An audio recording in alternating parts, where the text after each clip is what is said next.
Olá pessoal, sejam bem-vindos aqui a mais um vídeo. Hoje nós vamos encerrar, nossa discussão a respeito das propriedades periódicas.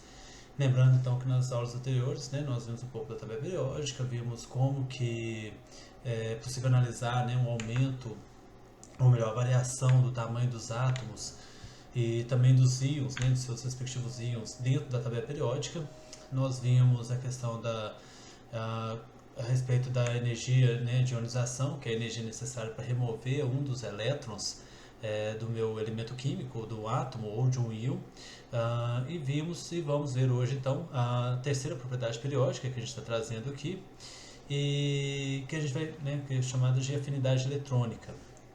Então, assim como, então dá para fazer um paralelo, paralelo não, dá para fazer um contraponto, com a energia de ionização. Então, a energia de ionização, era a energia necessária para que um átomo perdesse um dos seus elétrons, Então, eu tinha ali um elétron, vamos pegar aqui o cloro como exemplo. Eu tenho esse elétron que está preso ao meu núcleo, devido a uma carga nuclear efetiva. E aí, dependendo da quantidade de energia que eu acrescentava a essa minha espécie, eu conseguia então fazer com que esse elétron ejetasse, saísse da minha espécie, transformando aí no íon catiônico, Então, por exemplo, pegando o cloro como exemplo, então se eu tivesse ali o cloro no seu estado gasoso, mais essa energia de ionização, era possível ter aí um cloro com carga positiva, mais um elétron, o elétron sendo ejetado. Nesse caso, tá, da energia de ionização, essa energia ela é sempre representada com um sinal positivo, A energia de ionização ela é sempre maior do que zero. O que isso significa? Dentro da termodinâmica, sempre que a gente pega uma variação de energia com sinal positivo, quer dizer que eu estou aumentando a energia do meu sistema. Então, ao fazer isso, quer dizer que a minha espécie catiônica, o meu íon Cl+, ele é mais energético do que o átomo de cloro no seu estado fundamental, porque eu acrescentei uma energia a ele, Então ele perdeu um elétron, mas ele tem mais energia, ele está mais energético, tá? Então ele diz que houve um ganho energético no meu sistema, ok? Então a energização sempre maior do que zero. Fazendo um contraponto então à energia de ionização, nós temos a nossa afinidade eletrônica, que é a recíproca da energia de ionização, que é a situação quando a minha espécie ganha um elétron, tá? E aí quando ele ganha um elétron, ele acomoda um elétron a mais dentro da sua estrutura e fica, é claro, com uma carga negativa, em outras palavras, tá aqui embaixo, então a afinidade eletrônica vai ser a variação de energia, então a afinidade eletrônica vai ser a variação de energia quando o meu átomo, seu estado fundamental e estado gasoso, acomoda um elétron em sua estrutura, ficando então com uma carga negativa. Essa variação de energia ela pode ser maior do que zero, mas pode ser também menor do que zero, Ou seja, ela pode liberar energia para o meio. Maior do que zero quer dizer que ela vai absorver energia do meio. Deixa eu apagar aqui, só um minutinho.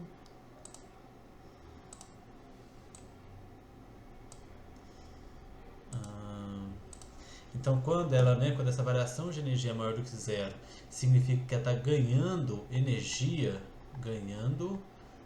do meio, e quando é menor do que zero, significa que está liberando energia para o meio, Sempre que vocês forem analisar, pensa como se fosse em termos de gráfico, tá? Pegando aqui, fazer uma recíproca, tá? Aqui com a situação da ionização. Então eu tenho lá o cloro, tá? Imagina que aqui como se fosse um gráfico, tá? De energia.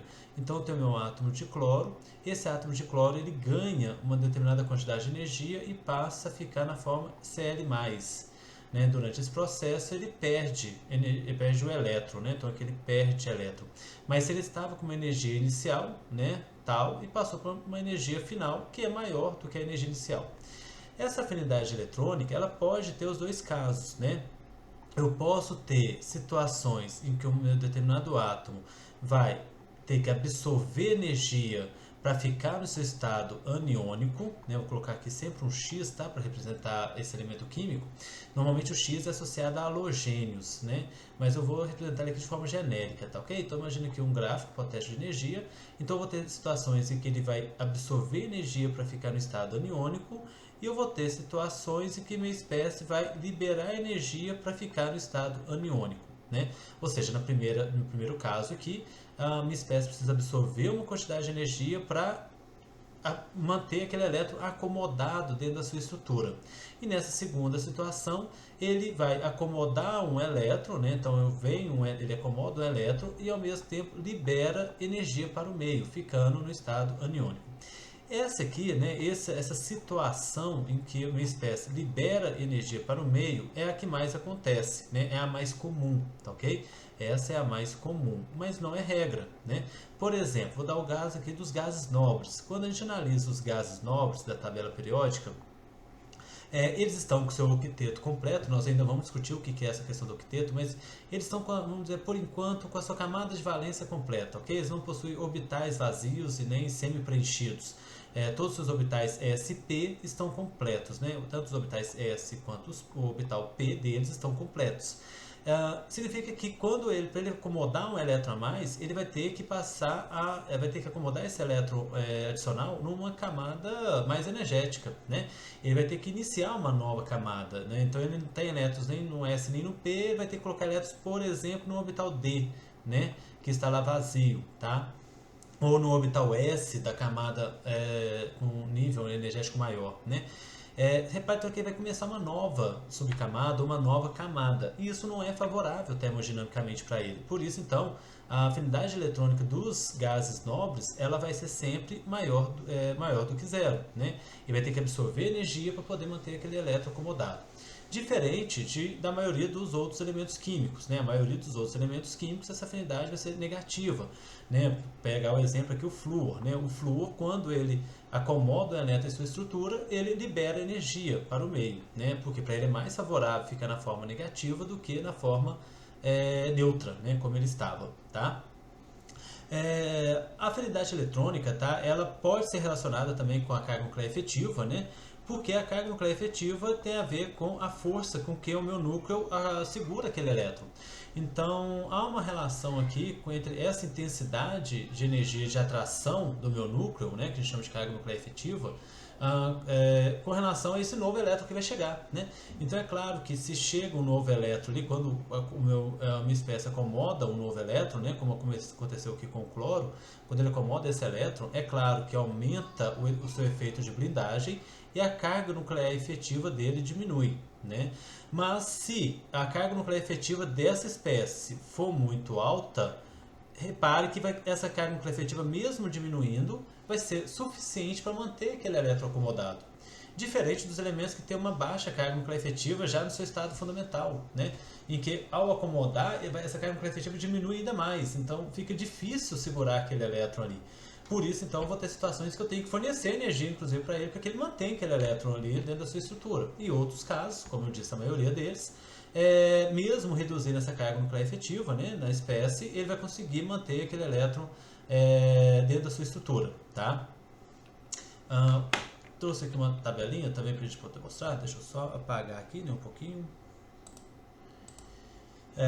Então, como a gente estava falando, né, aqui mostra alguns elementos, né, alguns exemplos de algumas afinidades eletrônicas de alguns elementos. Então, como mostrado aqui, né, repare que os gases nobres, então todas as afinidades eletrônicas são positivas, né, são maiores do que zero. Significa então que não é, né, favorável para eles manter esse elétron adicional. Eu preciso então, porque se eu quero que o neônio, né, fique no estado neônio menos, eu preciso fornecer energia para ele para que ele mantenha aquele elétron preso àquela estrutura. Mas vamos analisar aqui a variação da afinidade eletrônica dentro da tabela periódica, tá? Como a gente falou aqui embaixo, né, há uma regrinha geral aqui, né, em que a gente relacionando com a carga nuclear efetiva, tá? Então a gente pode colocar a afinidade eletrônica sendo proporcional à carga nuclear efetiva, né? Sendo que os elementos, então, com uma alta carga nuclear efetiva vão tender a ter uma alta afinidade eletrônica, tá ok? Isso segue nessa tabelinha. Lembre que a carga nuclear efetiva, né, ela também cresce da esquerda para a direita. Como nós falamos da energia de ionização, ela cresce, né, a carga nuclear efetiva ela aumenta um pouquinho, né, de cima para baixo, mas de cima para baixo eu tenho um aumento de camadas, então eu já preciso analisar ali o tamanho do átomo, né? Então é claro que aqueles átomos muito volumosos, muito grandes, vai ser muito difícil dele conseguir manter dentro dessa estrutura um elétron adicional, tá? Então, por isso que no caso aqui dentro dos grupos, tá, a gente já considera não a carga nuclear efetiva, né, mas aí a gente já considera essa afinidade eletrônica como inversamente proporcional ao raio atômico, né, de forma que quanto mais distante, né, quanto maior for o meu átomo, menor vai ser quanto maior for o meu átomo, menor vai ser a sua afinidade eletrônica, né, a energia que vai ser liberada.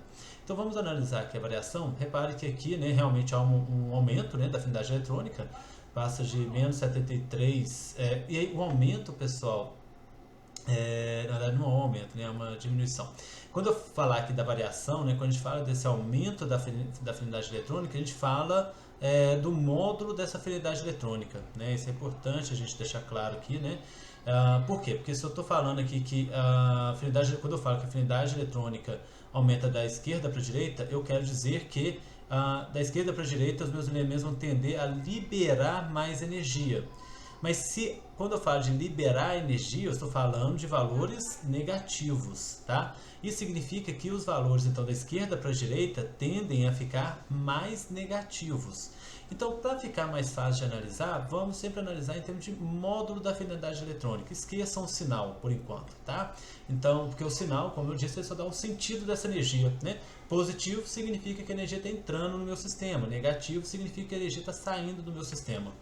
Então vamos analisar apenas em termos de módulo. Então aqui no primeiro período só tem o hidrogênio, porque o hélio é um gás nobre, então é lógico que ele é maior que zero. O hidrogênio tem ainda uma pequena afinidade eletrônica aqui, né? Um valor pouco negativo. Quando a gente passa para o lítio, vamos reparar primeiro o grupo, né? Então repare que quando eu desço para o hidrogênio e para o lítio, há uma diminuição desse valor negativo, né? Depois do lítio para o sódio continua diminuindo, né? Então repare que quando eu analiso do hidrogênio até o rubídio, o meu valor vai se tornando cada vez menos negativo. Então, quando a gente analisa em termos de módulo, a minha afinidade eletrônica está diminuindo, né, conforme eu desço aqui, né, o que condiz com a nossa regrinha aqui. O meu átomo está ficando maior, logo é mais difícil manter dentro da sua estrutura aquele elétron adicional, por isso a afinidade eletrônica também vai ser menor, né? No entanto, quando eu passo do lítio para o berílio, já tem um aumento aqui, né? O berílio já tem um valor positivo para a afinidade eletrônica, né? Teoricamente era para ficar mais negativo, né? Quando eu passo do lítio para o berílio é para ficar mais negativo, mas ficou positivo, né? Ou seja, ficou menos negativo, então menos negativo ficou positivo. Essa situação, né, vai acontecer justamente por causa daquela situação que nós falamos, né? Já citamos lá na energia de ionização.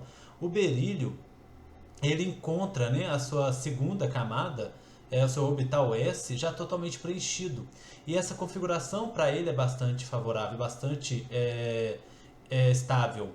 Então, para ele receber mais um elétron, ele vai ter que colocar esse elétron sozinho em um dos seus orbitais P.